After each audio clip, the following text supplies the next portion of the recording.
দিনের জন্য ত্যাগ স্বীকার, শারীরিক মানসিক নির্যাতন সহ্য করা এবং মৃত্যু নিশ্চিত জেনেও সামনে এগিয়ে যাওয়া সাহাবীদের সংখ্যা কম নয়।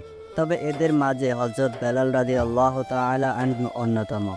কারণ ইসলাম গ্রহণের কারণে তাকে যে কঠিন অগ্নি পরীক্ষার মুখোমুখি হতে হয়েছিল, অন্য কাউকে এমন বিপদের সম্মুখীন হতে হয়নি। প্রাথমিক যুগে অমানবিক নির্যাতন সহ্য করেও এক আল্লাহর প্রতি আনুগত্য প্রদর্শনের মধ্যে দিয়ে এক বিরল দৃষ্টান্ত স্থাপন করেছেন। তার মা ছিল মক্কার কালো ক্রীতদাসীদের একজন। সে কারণে কেউ কেউ তাকে কালো দাসের ছেলে বলেও ডাকত। হযরত বেলাল রাদিয়াল্লাহু তাআলা আনহু লালিত পালিত হন মক্কা মুকাররমায়। তিনি ছিলেন আব্দুদ্দার গোত্রের কয়েকজন এতিম বালকের ক্রীতদাস।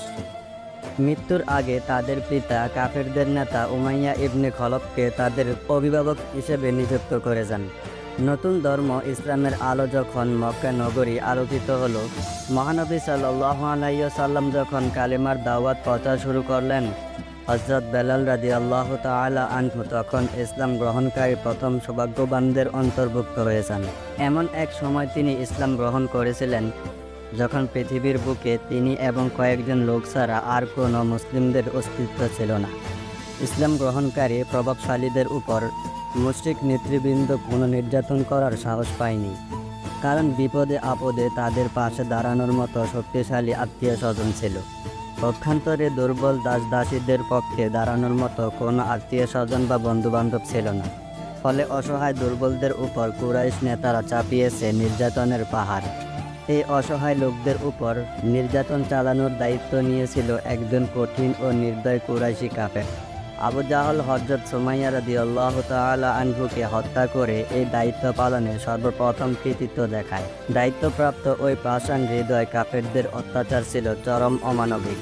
হযরত বেলাল রাদিয়াল্লাহু তাআলা আনহুকে নির্যাতন করার দায়িত্ব নিয়েছিল উমাইয়া ইবনে খলফ এবং তার পাষাণ হৃদয়ের কিছু সঙ্গী। তারা চাবুকের আঘাতে তাকে রক্তাক্ত করত আর তিনি বলতেন, আল্লাহ এক, অদ্বিতীয়, আহাদ আহাদ। তারা তার বুকের উপর চাপিয়ে দিত বড় বড় পাথর আর যন্ত্রণায় ছটফট করতে করতে তিনি বলতেন, আল্লাহ এক, অদ্বিতীয়, আহাদ আহাদ। তারা যতই তার কষ্টকে তীব্র করে তুলত, তিনি ততই বলতেন এই একটি কথাই, আল্লাহ এক, অদ্বিতীয়, আহাদ আহাদ। তারা তাকে জোরাজুরি করত উজ্জা দেবদেবীর নাম নিতে, কিন্তু তিনি অবিরাম শুধু আল্লাহ ও মুহাম্মদ নামই উচ্চারণ করতেন।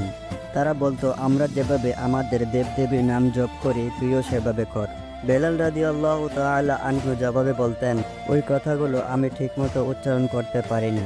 এই কথা শুনেই তারা তাকে আরও বেশি বেশি কষ্ট দিত, আরও ভয়ঙ্কর নির্যাতন চালাতো। পাপিষ্ঠ উমাইয়া যখন নির্যাতন চালাতে চালাতে ক্লান্ত হয়ে পড়ত, তখন হযরত বেলাল রাদিয়াল্লাহু তাআলা আনহু এর গলায় মোটা রশি বেঁধে দুষ্ট বালকদের হাতে তুলে দিয়ে বলতো, একে মক্কার পাহাড়ি উঁচু নিচু পথে ঘুরিয়ে নিয়ে এসো। আল্লাহ ও রাসূলের প্রতি ঈমান আনার অপরাধে বেলাল রাদিয়াল্লাহু তাআলা আনহুকে যখন এভাবে গলায় রশি বেঁধে নেওয়া হতো, এই কষ্ট তার কাছে খুব মজাদার লাগতো। তিনি তখন ঈমানের প্রকৃত স্বাদ উপভোগ করতেন আর জান্নাতি সঙ্গীত গাইতেন, আহাদ আহাদ, আল্লাহ এক, অদ্বিতীয়, তিনিই আমার রব, তিনিই আমার সব। অবিরাম চলতে থাকতো তার মুখের এই সুন্দর সুর। পরে কোনো এক সময় হযরত আবু বকর রাদিয়াল্লাহু তাআলা আনহু এই কষ্ট সহ্য করতে না পেরে হযরত বেলাল রাদিয়াল্লাহু তাআলা আনহুকে ক্রয় করে মুক্ত করে দেন।